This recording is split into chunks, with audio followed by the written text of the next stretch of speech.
औज़ुबिल्लाहि मिनश्शैतानिर्रजीम बिस्मिल्लाहिर्रहमानिर्रहीम क़ालल्लाहु तबारक व तआला फ़िल क़ुरआनिल मजीद वल फ़ुरक़ानिल हमीद अवला यरौना अन्नहुम युफ़्तनून फ़ी कुल्लि आमिम मर्रतन औ मर्रतैन सुम्मा ला यतूबून वला हुम यज़्ज़क्करून।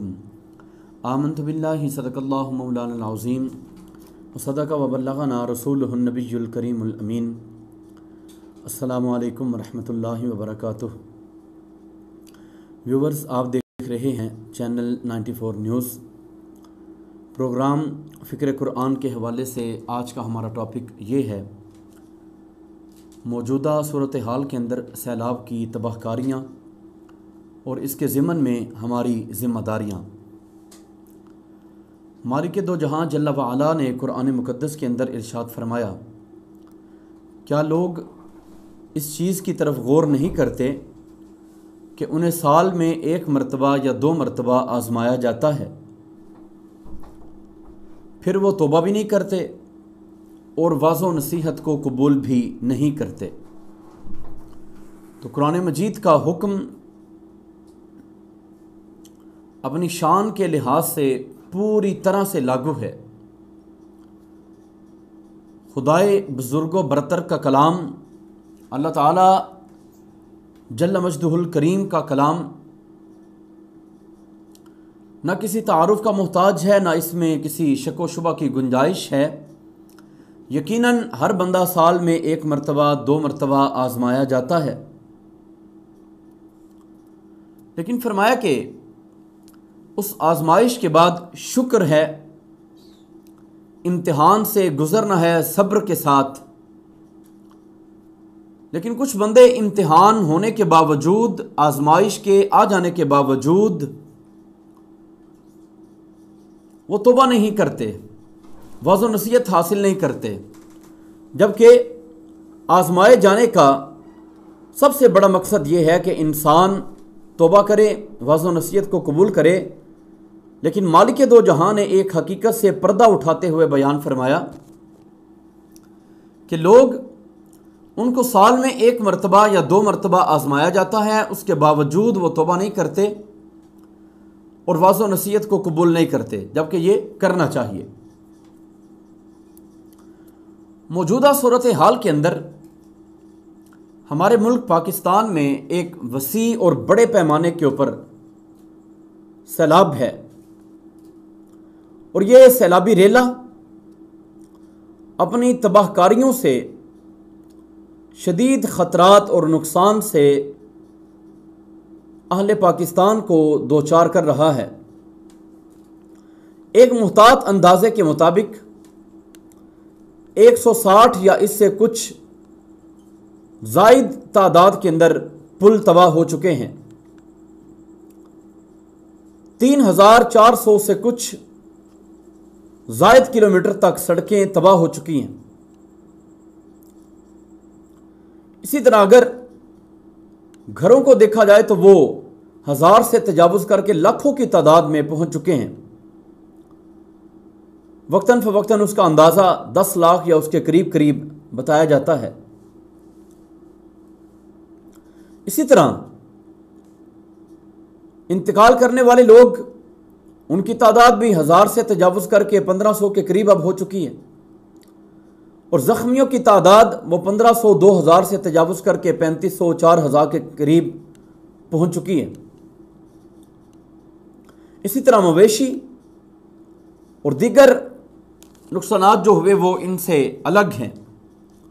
जानवर हलाक हुए, लोगों के खाली घर ही नहीं, घर के अंदर रखा हुआ सारा सामान तबाह बर्बाद हुआ, जानें चली गईं। ये वसी पैमाने के ऊपर तबाहकारी है सैलाब की। सबसे पहले ये भी देखना है, सैलाब ये लफ्ज़ कहाँ से बना और सैलाब आता किस वजह से है, इसके पीछे असबाब क्या हैं।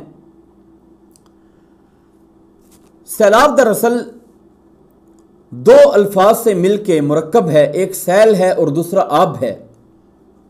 सैल खालिसतन अरबी लफ्ज़ है जिसका माना है चलना, बहना, और ज़्यादातर अरबिक के अंदर भी पानी का तेज रफ्तार से के साथ बहना या पानी के तेज बहाव को सैल कहा जाता है।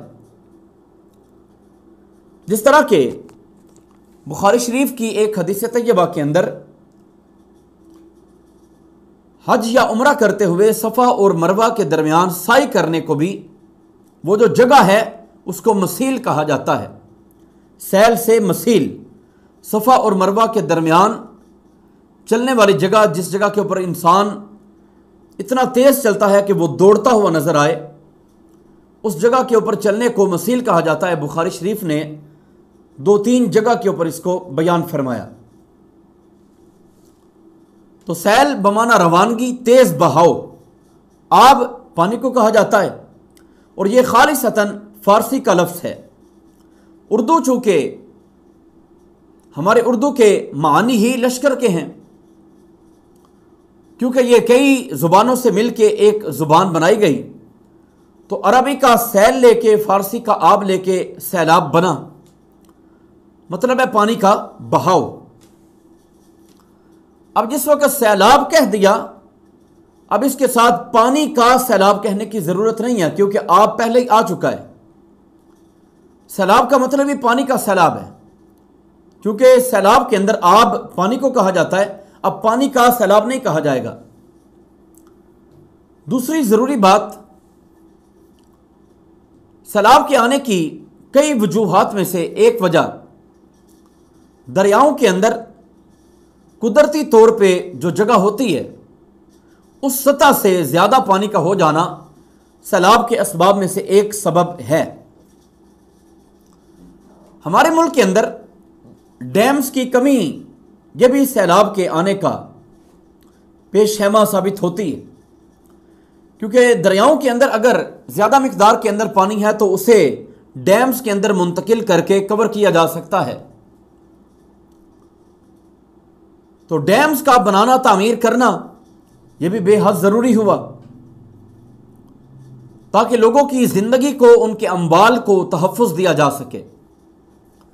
तीसरे नंबर के ऊपर सबसे बड़ी वजह जो क़याम पाकिस्तान के वक्त थी, भारत और इंग्लैंड की, बरतानिया की मुश्तरका साजिशों के बुनियाद के ऊपर रखी गई, वो था कि दरिया पाकिस्तान के अंदर हैं, लेकिन उनका कब्ज़ा और कंट्रोल, पूरी तरह का कंट्रोल जो है वो इंडिया के हाथ के अंदर दिया जाए, और उन्होंने दिया। पाकिस्तान की तकसीम के वक़्त कई तरह की जो साजिशें रखी गईं, उनमें से एक सबसे बड़ी साजिश ये थी,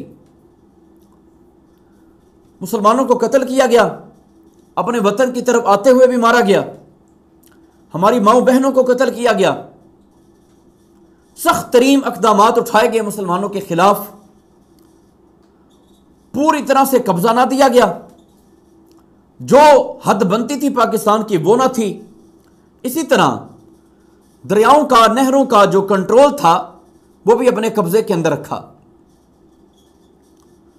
अब होता क्या है, मानसून की बारिशें तकरीबन एक ही मौसम है बर्रे सगीर पाको हिंद के अंदर, हमारा सब कॉन्टिनेंट, इसके अंदर मानसून की बारिशें तकरीबन एक ही मौसम है। 10-15 दिन का आगे पीछे होना कोई ख़ास फ़र्क नहीं है, अलबत्ता मौसम तकरीबन एक है।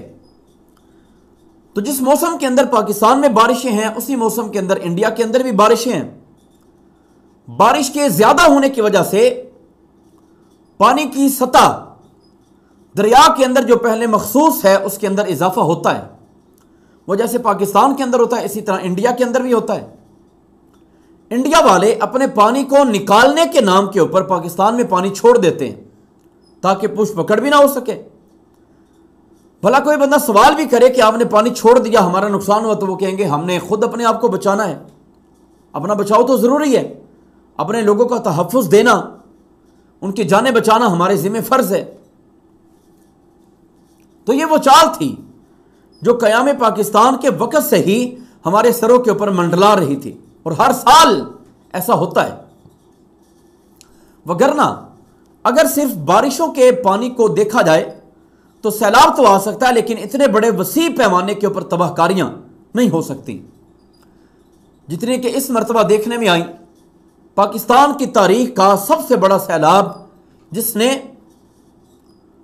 वसी पैमाने के ऊपर लोगों को, उनके अम्वाल को, उनके घरों को तबाह करके रख दिया। अब जिस वक्त हालत यह है, ऐसी हालत के अंदर जो हो चुका वो तो हो चुका, जाने तो वापस नहीं हो सकती, लेकिन अब भी हमारे जिम्मे कुछ जिम्मेदारियां हैं, अब भी कुछ जिम्मेदारियों को हमने निभाना है। उनके अंदर अव्वल दर्जे में प्रेफर करते हुए गवर्नमेंट के जिम्मा यह पाबंदी आयद होती है कि वो अपने आप के ऊपर इस पाबंदी को लागू करें। जिस वक्त भी महकमा मौसमियात की तरफ से, दीगर इदाराजात की तरफ से यह बताया जाए, जिस तरह के पेशीन गोई कर दी जाती है, पहले से बताया जाता है, इस मरतबा भी बताया गया, तकरीबन 2-2.5 माह पहले यह पेशीन गोई कर दी गई कि सैलाब आएगा, दरियाओं के अंदर, नहरों के अंदर वसी पैमाने के ऊपर पानी होगा, बारिशें ज्यादा होंगी, यह पहले से बताया गया। लेकिन हुकूमत ने इतनी बेइतनाई बरती कि वो टस से मस नहीं हुए कि इक़दामात किए जाते, जबकि हमारे स्कूल्स का सिलेबस, कॉलेजेस का, यूनिवर्सिटीज का वो इतना टफ कर दिया गया कि हम दीगर मुल्कों का मुकाबला कर रहे हैं। हमारे बच्चे जिनकी मादरी जुबान पंजाबी है, सिंधी है, बलोची है, पठानी है, पश्तो की जुबान, इन जुबानों से हटके इंग्लिश को प्रेफर किया गया। एक तरफ हम अगर अपना सिलेबस देखें तो सिलेबस के अंदर हम दूसरों के मेयार को देख रहे हैं, लेकिन जब लोगों के तहफ़्फ़ुज़ की बात आए तो हाथ के ऊपर हाथ रख के बैठ जाते हैं। जबकि दीगर ममालिक के अंदर वहां पे भी सैलाब आते हैं, बड़े बड़े वसी पैमाने के ऊपर आते हैं, और शायद हर साल हमसे ज्यादा तादाद के अंदर, ज्यादा मिकदार में सैलाब आता है। लेकिन वो लोग पहले से इक़दामात करते हैं, उनके पास सराय है, उनके पास झोंपड़ियां बनी हुई, वो अपने लोगों को बर वक्त उनके सामान समेत वहां पे मुंतकिल कर देते हैं कि जिस वक्त ये सैलाब थम गया उसके बाद आपको वापस बुला लेंगे, महफूज मकाम के ऊपर आप चले जाएं। सिलेबस उन लोगों का पढ़ाना, लेकिन लोगों की जान बचाते हुए, जो कि फर्ज है गवर्नमेंट की, दीगर साहिब इख्तिदारान जितने भी हैं, सबके जिम्मा यह आयद होता है कि वो लोगों की जान बचाएं, लोगों की इज्जत, उनकी जान, माल, आबरू की हिफाजत करना, यही तो गवर्नमेंट की जिम्मेदारी है, हर मुसलमान की जिम्मेदारी है। किसी मुसलमान को तंग नहीं किया जा सकता, परेशान नहीं किया जा सकता, उसकी इज्जत के साथ खिलवाड़ नहीं किया जा सकता, उसकी इज्जत को उछाला नहीं जा सकता, उसके खून को नाजायज तौर पे बहाया नहीं जा सकता। तो ये सारी जिम्मेदारी गवर्नमेंट के सर थी कि सिलेबस अगर उन लोगों का है तो जिम्मेदारियां बाकी भी उन जैसी निभानी चाहिए। लेकिन यहां पे आके हुकूमत ने बिल्कुल तवज्जो ना दी। ये चंद एक वजूहात जिनकी वजह से सैलाब पाकिस्तान के अंदर कई इलाकों के अंदर पहुंचा और शदीद खतरा से लोग दो चार हुए, हत्ता के ये भी मनाजिर टीवी चैनल्स के ऊपर देखने को आए कि लोग खड़े हैं सैलाब के पानी के अंदर, मदद के मुंतजिर हैं, लेकिन कोई बंदा वहां पे नहीं पहुंचा। हालांकि पाकिस्तान की आर्मी पूरी दुनिया की अक़वाम आलम के अंदर, अफवाज आलम के अंदर सबसे मजबूत तरीन, बहादुर, निडर और बेबाक आर्मी समझी जाती है। लोगों को उनसे तवक्कुआत हैं, लेकिन उनकी तवक्कुआत के ऊपर पूरा ना उतर सके। अगरचे कई जगह के ऊपर खिदमात हैं, आर्मी की खिदमात से कोई बंदा इनहिराफ नहीं कर सकता, मुनहरिफ नहीं हो सकता। उनकी खिदमात ढेर सारी हैं पाकिस्तान के लिए, उनके ऊपर पर्दा नहीं डाला जा सकता। लेकिन इस मौका के ऊपर जैसी खिदमत चाहिए थी वैसी ना हो सकी। लोगों की जान बचाना जरूरी था, उनके पास सामान पहुंचाना, ये तो बात की बातें। जब पानी जरा थमेगा सामान उसी वक्त पहुंच सकता है, उससे पहले तो मुमकिन ही नहीं है। उससे पहले यह जरूरी था कि हमारी फिजाइया की आर्मी ये अपना किरदार अदा करते, हेलीकॉप्टर्स के जरिए, जदीद मशीनरी के जरिए वहां पे पहुंचते, लोगों की जानें बचाते, जरूरत का सामान उन्हें मुहैया किया जाता। तो ये वो काम थे करने वाले जो हमारे जिम्मे आयद थे। इसी तरह अगर निचली सतह के ऊपर निजी इदारों को देखा जाए, प्राइवेट इदारों को देखा जाए, गवर्नमेंट के दीगर इदाराजात को देखा जाए, उनकी जिम्मेदारी है कि उनमें से हर एक फर्द अपनी जगह के ऊपर किरदार अदा करे। मसाजिद के आइम्मा, खुतबा, उनकी जिम्मेदारी है वो अपनी अपनी जगहों के ऊपर वाज़ो तबलीग करें, लोगों को इस चीज़ की तरफ उभारें कि मुश्किल वक्त के अंदर मुश्किल में फंसे हुए बंदे का साथ देना ये कितनी अहम तरीन इबादत है और कितनी बड़ी ये नेकी है और कितना बड़ा ये दर्जा है इंदल्लाह जो मिलेगा दुनिया के अंदर भी, कब्र के अंदर भी, हशर के अंदर भी, कितना बड़ा सवाब है। हत्ता कि इसका अंदाज़ा अल-मुअजमुल औसत की एक हदीस तय्यबा से लगाया जा सकता है। हज़रत इमाम तबरानी अलैहिर्रहमा ने इस हदीस तय्यबा को सही सनद के साथ रिवायत किया। हमारे आका व मौला हमारे नबी अकरम सल्लल्लाहु अलैहि वसल्लम आपने इरशाद फरमाया, एक मुसलमान को चाहिए कि वो दूसरे मुसलमानों का दिल खुश करे, खा उसका पेट भर के, चाहे तो उसकी ज़रूरियात को पूरा करके, चाहे तो उसे लिबास ओढ़ा के, पहना के। यानी तीन तरह का अंदाज अल्लाह के पाक नबी अलैहिस्सलाम ने बयान फरमाया और मकसूद इसका यह है हर जमाने के अंदर जो किसी से बन पड़े वो कर दे। अगर किसी को खाने की जरूरत है तो उसका पेट भरा जाए, खाना दिया जाए। किसी को लिबास की जरूरत है तो उसके तन को ढकना फर्ज है, वो दिया जाए, फराहम किया जाए। और अगर दीगर जरूरियात हैं तो वो उन्हें फराहम की जाए। अगर पानी के इस बहाव की वजह से, सैलाब की वजह से हम माशरे के ऊपर नजर दौड़ाएं तो जितना बड़ा नुकसान हुआ, आज उन्हें पेट भरने की भी जरूरत है, उन्हें लिबास की भी जरूरत है, उन्हें रिहाइश की भी जरूरत है, दीगर उमूर जिंदगी, जरूरियात जिंदगी वो भी उनको दरकार हैं। ऐसे आलम में नबी करीम अलैहिस्सलाम के फरमाने आलिशान के ऊपर अमल करते हुए हमारे जिम्मे यह आयद होता है कि हर बंदा हस्बे गुंजाइश जो कुछ कर सकता है, खा वो 10 रुपये ही क्यों नहीं है, वो किसी अकाउंट के अंदर जाके जमा करवा के अपना हिस्सा जरूर डाले कि हमारी जिम्मेदारियों के अंदर यह शामिल है। अगर आज हम ये करते हैं, खुदा ना खास्ता, खुदा ना करे, कल किसी वक्त में किसी और मुसलमान के ऊपर मुसीबत आती है, आजमाइश आती है जिसके ऊपर आज नहीं है, तो कल उसकी भी मदद की जाएगी। क्योंकि जो किसी मुसलमान की ज़रूरियात के खातिर निकलता है, उनको पूरा करता है, तो अल्लाह रब्बुल इज़्ज़त उसकी हाजात को पूरा फरमाता है। हत्ता कि बुखारी शरीफ की हदीस तय्यबा के मुताबिक मफहूम यह बनेगा कि जो बंदा किसी मुसलमान भाई की दुनिया की ज़रूरियात को पूरा करता है, अल्लाह रब्बुल इज़्ज़त उसकी आखिरत की हाजात को पूरा फरमाता है। तो ये कुरान और हदीस से भी, दीनी तालीमात के मुताबिक भी वाज़ेह होता है कि किसी भी मजबूर बंदे की, ज़रूरतमंद बंदे की मदद की जाए, उसे मदद फराहम की जाए, उसकी ज़रूरियात को पूरा किया जाए। और आमतौर पर माशरे के अंदर भी लेन देन, ताल्लुक, वास्ते, ज़ाब्ते ये चलते रहते हैं। नाता ताल्लुक इसी बुनियाद के ऊपर कायम है कि ज़रूरत के वक्त किसी के काम आना। पड़ोसी के हुकूक किस लिए मुकर्रर किए गए, शहरी के हुकूक किस वजह से मुकर्रर किए गए, वगरना हर बंदा अपने घर के अंदर खा पी के सोता है, कोई अदना दर्जे का, कोई दरमियाने का, कोई आला दर्जे का। लेकिन हुकूक मुकर्रर किए गए कि मुश्किल वक्त में एक दूसरे का साथ दो। और हकीकी तौर पे अगर देखा जाए तो सही माना में तकाफुल भी ये है जिसके अंदर किसी किस्म का कोई शक व शुबा नहीं है। हर किस्म के शुकूक व शुबहात से बालातर यह तकाफुल है, बमाना एक दूसरे की मदद करना। तकाफुल एक दूसरे की मदद करना। दुनिया के अंदर राय जितने भी तकाफुल है उनके अंदर शक हो सकता है, मुमकिन है कि शक हो, लेकिन यह जो तकाफुल है खालिसतन अल्लाह की रजा के लिए, किसी को देना और किसी से लेने की तमा वगैरह न रखना कि जो दे दिया रब की रजा के लिए दिया, यह सही माना में तकाफुल है जिसे ज़माने के अंदर राइज करना होगा। अल्हम्दुलिल्लाह सुम्मा अल्हम्दुलिल्लाह अपनी अवाम से या गवर्नमेंट से इतना मायूस नहीं है कि उन्होंने बिल्कुल ही कुछ नहीं किया। ढेर सारी खिदमात हैं गवर्नमेंट की तरफ से, अवाम की तरफ से, बड़े बड़े वसी पैमाने के ऊपर लोगों ने मदद फराहम की है।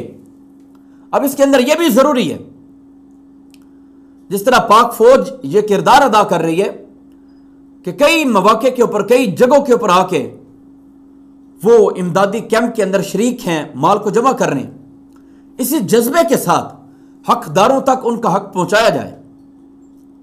उन तक अगर हक ना पहुंचे, रास्ते के अंदर चोर, लुटेरे, डकैत इन चीजों को आड़े हाथों ले लें, तो फिर गरीब बंदा तो गया काम से।